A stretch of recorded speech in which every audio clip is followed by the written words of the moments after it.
Karen treated my driveway like her personal ashtray, flicking cigarette butts down daily, without shame. Every morning, I stepped outside to find fresh filters scattered across my clean concrete.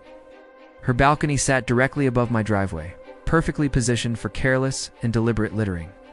When I confronted her politely, she laughed and blamed wind, strangers, and passing teenagers.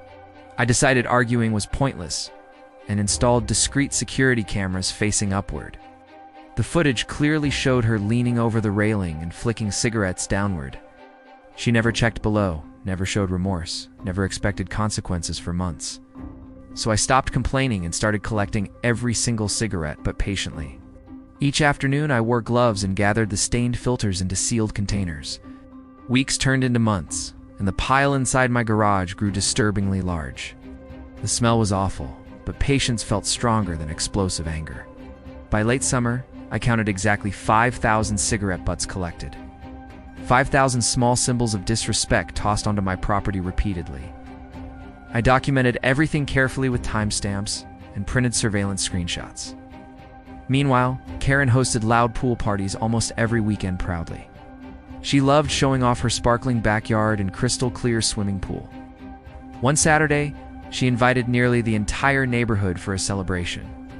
Music blasted loudly, while guests filled her backyard with laughter. That afternoon, I rolled out a large covered container quietly. Inside were 5,000 dried cigarette butts she personally supplied. I waited for the loudest cheer during her party toast. As glasses clinked, I calmly tipped the container over. Thousands of cigarette butts cascaded dramatically into her perfect blue pool.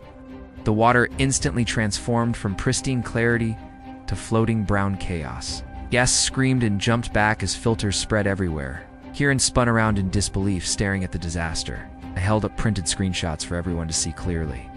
"These belong to you," I announced calmly but loudly. Silence replaced music as neighbors absorbed the undeniable proof. Her confident smile disappeared in seconds before everyone watching. She accused me of sabotage and harassment immediately. I reminded her everything came directly from her balcony. Several neighbors admitted seeing her flick cigarettes before. The party ended abruptly as guests gathered belongings awkwardly. Pool cleaners arrived later, shaking their heads in disbelief. The Homeowners Association scheduled an emergency meeting quickly. I presented video evidence and the counted total clearly. 5,000 cigarette butts documented over several months precisely. The board members looked shocked and disappointed. Karen avoided eye contact throughout the entire meeting. She received a significant fine for repeated littering violations. She was ordered to pay for professional driveway cleaning. Formal warning was added permanently to her record. For weeks afterward, her balcony remained completely empty. Not a single cigarette but landed below again. Neighbors began treating me with quiet respect. Some even apologized for ignoring the issue earlier. Karen's weekend parties suddenly became smaller and quieter. She installed an outdoor ashtray beside her chair. The irony wasn't lost on anyone nearby. My driveway finally stayed clean every morning afterward. Rain no longer carried soggy filters toward my garage. The unpleasant smell slowly disappeared from the concrete. I removed the collection containers from my garage. The cameras remained installed just in case. Karen rarely stepped onto her balcony anymore. When she did, she looked downward carefully. The neighborhood gossip spread quickly after the incident. Everyone knew exactly what had happened that afternoon. Children whispered about the butt pool disaster. Karen's reputation shifted almost overnight publicly. She stopped laughing at others' complaints entirely. At the next HOA meeting, she stayed silent. The board revised littering policies more strictly afterward. Fines for property damage increased significantly. Surveillance evidence became officially admissible in disputes. Several neighbors thanked me privately for standing up.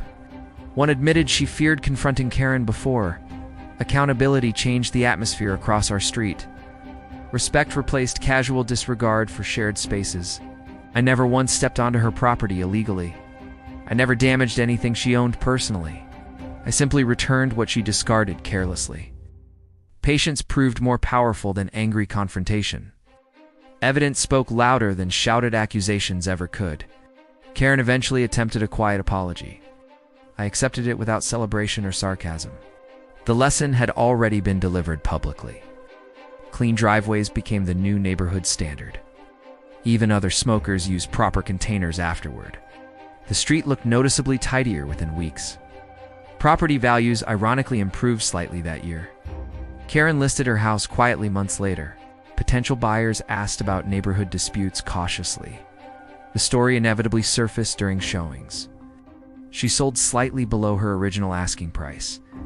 A new family moved in respectfully afterward, introduced themselves warmly on their first day. No cigarette butts ever appeared again. The cameras now gathered dust, unused mostly. The concrete remains clean and unstained permanently. Summer evenings feel peaceful once more. The pool across the fence sparkles normally now, but no one forgets that chaotic afternoon. 5,000 cigarette butts floating unmistakably. A party silenced by undeniable evidence. A balcony exposed by quiet patience. Sometimes consequences arrive dramatically but deserved. Sometimes accountability must be visible to matter. Sometimes returning trash teaches the strongest lesson possible.